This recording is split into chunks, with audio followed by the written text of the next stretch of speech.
습니다. 이 시간에는 주일 설교 자료를 같이 보겠습니다. 바울이 복음 전도에 열심이었던 이유, 이런 제목이거든요. 우리 같이 따라해 보겠습니다. 바울이 복음 전도에 열심이었던 이유. 우리 다시 한번 읽어보겠습니다. 시작. 바울이 복음 전도에 열심이었던 이유.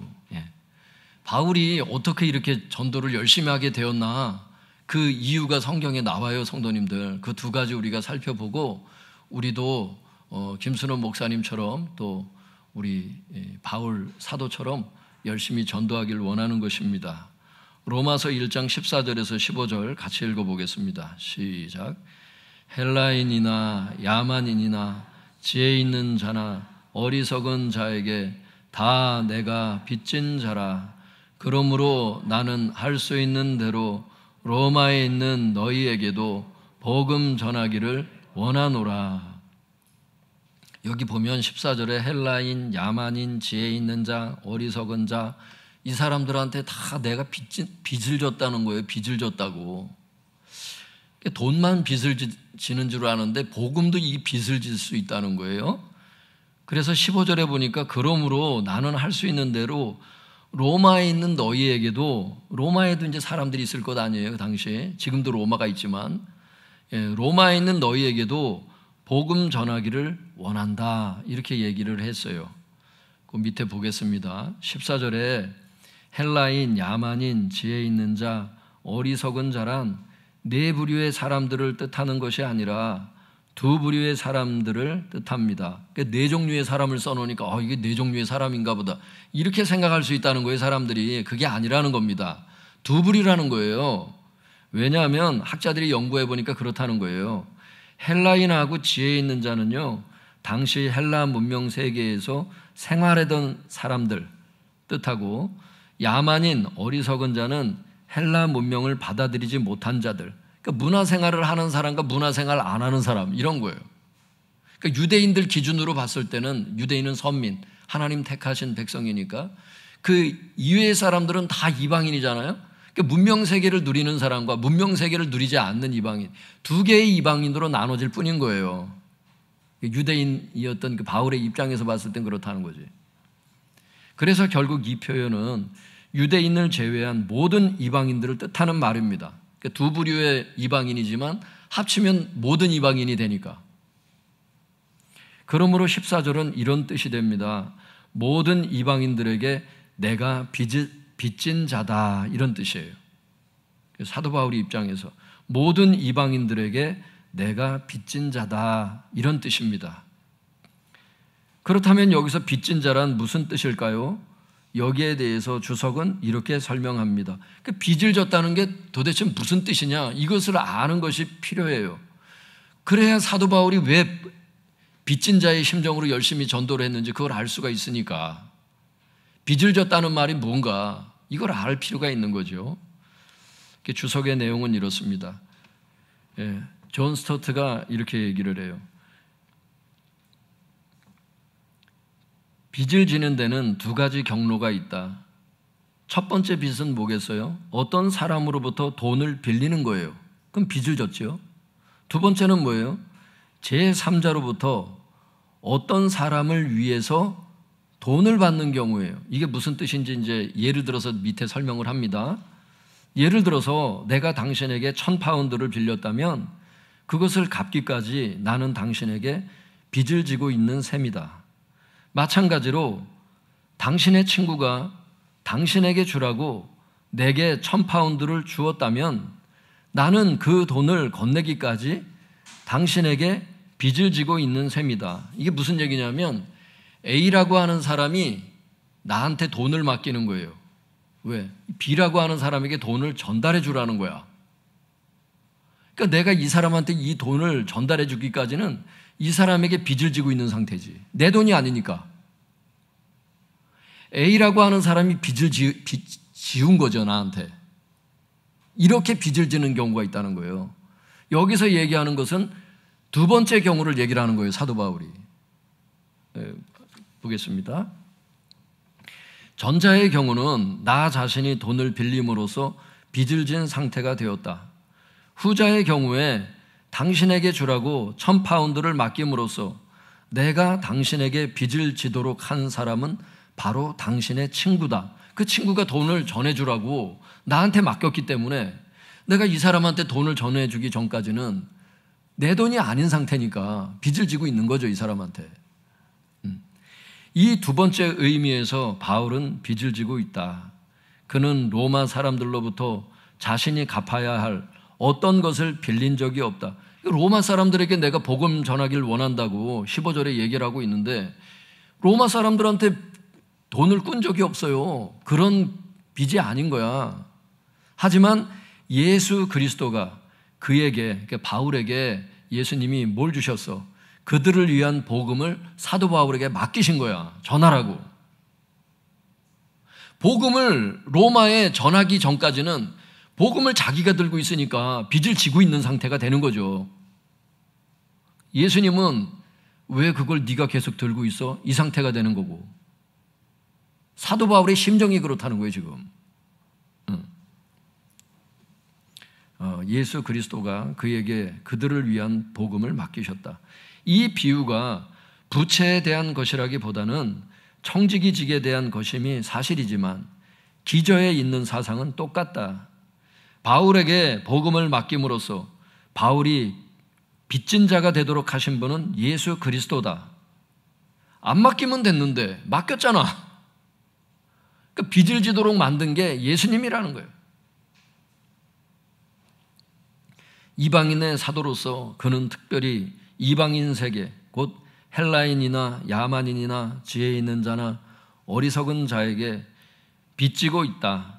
바울은 그들에 대해 빚지고 있다는 의식 때문에 그러므로 나는 할 수 있는 대로 로마에 있는 너희에게도 복음 전하기를 원하노라고 쓸 수 있었다. 15절이 그렇게 끝나는 거예요. 그래서 내가 모든 이방인들에게 빚을 졌기 때문에 그러므로 나는 할 수 있는 대로 어찌하든지 로마에 있는 너희들에게도 내가 복음 전하기를 원하는 거야. 그 고백을 하고 있는 겁니다. 한마디로 바울은 이방인들에게 빚을 갚기 위해 이방인이었던 로마 성도들에게도 복음을 전하려고 그토록 열심이었던 것입니다. 사랑하는 성도 여러분, 우리는 바울처럼 사도는 아니지만 우리 역시 세상 사람들에게 빚진 자입니다. 왜냐하면 주님께서 우리에게도 세상 사람들에게 전해주라고 복음을 맡기셨기 때문입니다. 그러므로 우리 역시 바울처럼 복음을 전해야 합니다. 이런 의무가 우리에게도 있기 때문이죠. 바라기는 세상 사람들에게 복음을 열심히 전하시기 바랍니다. 그래서 세상 사람들에게 빚을 갚을 수 있기를 바랍니다. 성도님들, 우리가 사람들에게 복음을 전하지 않고 입을 꾹 닫고 가만히 있잖아요. 그럼 주님께서 복음을 전해주셨는데 빚진 상태로 계속 가는 거예요. 주님 앞에 딱 섰을 때 주님께서 이제 그 빚 갚은 것에 대해서 이제 물어보시죠. 누가복음에 보면 그 문화 비유 있잖아요. 삭개오 딱 전도하신 다음에 문화 비유를 바로 하시잖아요. 한 생명씩 내가 너희들에게 나눠줬을 때 그 생명 가지고, 그 예수의 생명 가지고 너희가 어떻게 복음 전도했는지, 그걸 어떻게 복음 장사했는지 그걸 물어보시겠다잖아요. 그걸 얘기를 하시는 거예요. 빚을 갚을 수 있기를 바랍니다. 그 다음에 그 16절 우리 같이 읽어보겠습니다. 시작. 내가 복음을 부끄러워하지 아니하노니 이 복음은 모든 믿는 자에게 구원을 주시는 하나님의 능력이 됨이라.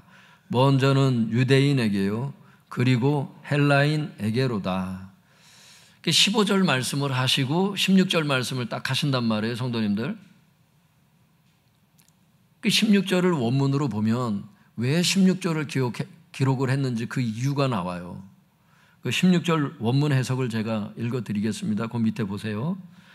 왜냐하면, 다 왜냐하면으로 시작해. 원문에 보면 왜냐하면 내가 복음을 부끄러워하지 않기 때문이다.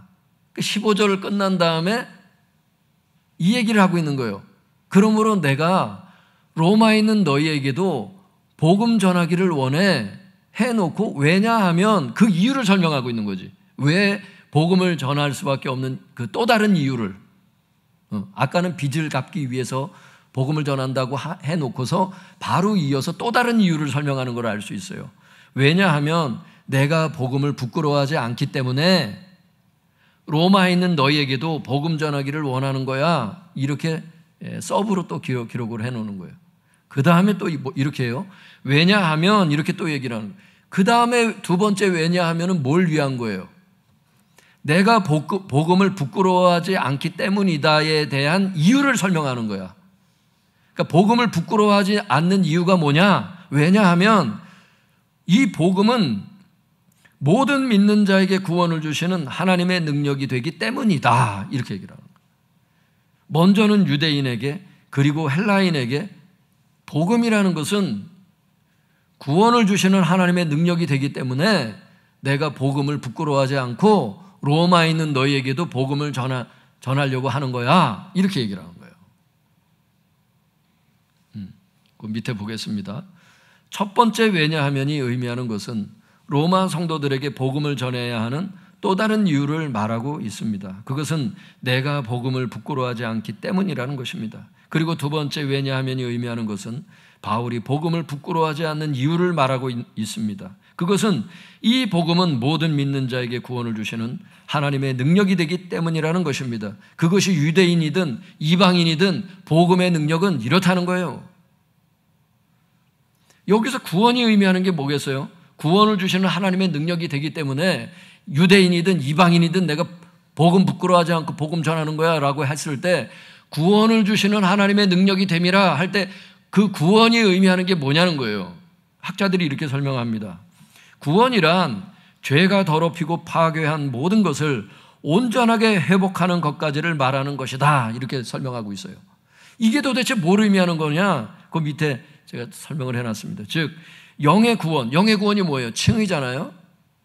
영의 구원만 의미하는 것이 아니라 혼의 구원, 혼의 구원이 뭐예요? 성화라고 얘기를 해요, 학자들이. 혼의 구원도 의미하는 것입니다. 나중에 8장에 가서는 어떻게 설명해요? 1장에서는 이 정도 얘기하는데 8장에 가서는 몸의 구원, 영화, 즉 부활을 의미한다고 얘기를 해요.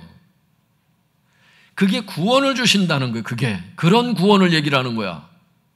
그런 구원을 주시는 하나님의 능력이기 때문에 복음을 부끄러워하지 않고 내가 복음을 전할 수 있다는 겁니다. 여러분, 영의 구원을 시켜주시고 성화시켜주시고 부활까지 이르는 영의 구원, 혼의 구원, 이 육체의 구원, 이 세 가지 구원을 다 일으킬 수 있는 것은 복음밖에 없다는 거예요. 복음밖에. 이런 구원을 얘기를 하는 거예요. 이 세 가지 구원. 이 세 가지 구원을 주시는 하나님의 능력이 뭐냐? 그게 복음이기 때문에 복음을 내가 부끄러워하지 않고 내가 전한다. 강력하게 얘기하는 겁니다. 복음을 부끄러워할 필요가 없다는 겁니다. 여러분, 칭의를 주시고 성화를 주시고 영화를 주는 게 복음밖에 없어요. 이 세상에 어떤 학교에서도 가르치질 않아요. 아무리 지위 높은 사람이라고 이걸 알 수 있는 것도 아니야. 가방끈이 길다고 얘기할 수 있는 것도 아니고, 재산을 많이 가졌다고 이 복음을 알 수 있는 게 아니야. 오직 이 복음만이 사람에게 칭의를 주고 성화를 주고 영화를 주기 때문에 사도 바울은 복음을 절대 부끄러워하지 않았다는 거예요. 여러분, 복음을 부끄러워하지 않길 바랍니다. 식사 기도할 때도 부끄러워하지 마시고 내 신앙생활 내가 챙기고 그냥 하세요. 믿습니까? 가족들한테도 부끄러워하지 말고, 친척들한테 부끄러워하지 말고, 학교 친구들과 직장에서도 여러분 기독교인이라는 걸 부끄러워하지 마세요. 왜? 복음은 부끄러워할 게 아니야. 하나님의 능력이 되는 것을 알 수 있길 바랍니다. 이 세 가지 구원을 그 누가 주냐는 거야 도대체. 사도 바울은 이 복음의 능력을 분명히 알았기 때문에 부끄러워하지 않고 로마에 있는 너희에게도 전했다는 겁니다. 그 밑에 또 보겠습니다. 그리고 구원을 주시는 이라는 게 도대체 뭐냐?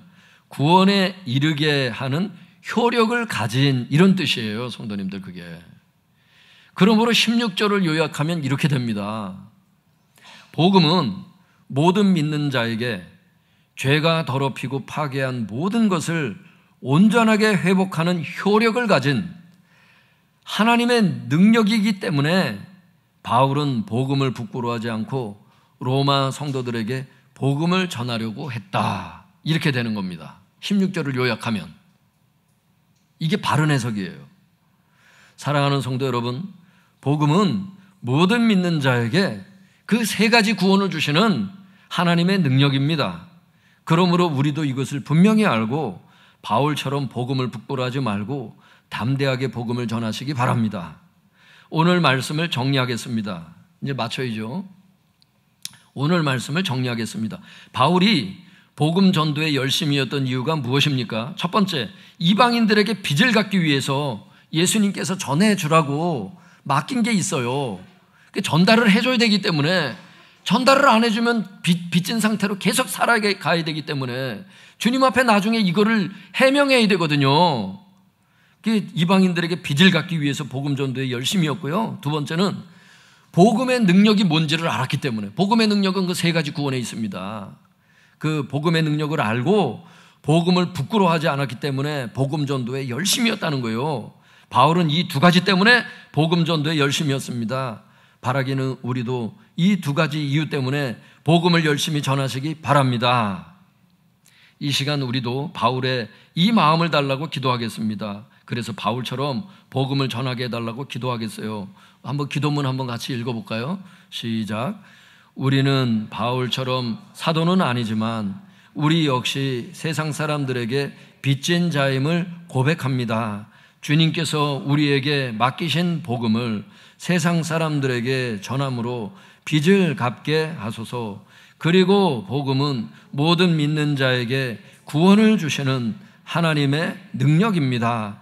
이것을 분명히 알고 바울처럼 복음을 부끄러워하지 말고 담대히 전하게 하소서. 이런 기도예요. 성도님들, 여러분이 지금 생각하고 있는 전도 대상자들이 있어요. 그게 친구이든 지인이든 가족들이든 친척들이든 선배든 그 누구든 있어요. 동료들이든. 그 전도 대상자를 생각하면서 또 성도님들을 울면서 기도하는 성도님들의 가정을 생각하면서 전도의 문을 열어달라고 기도하세요. 그러면 하나님께서 여러분 가운데 사도 바울처럼 역사가 일어날 줄로 믿습니다. 우리 주여 저 부르짖고 통성해서 우리 같이 기도하겠습니다. 주여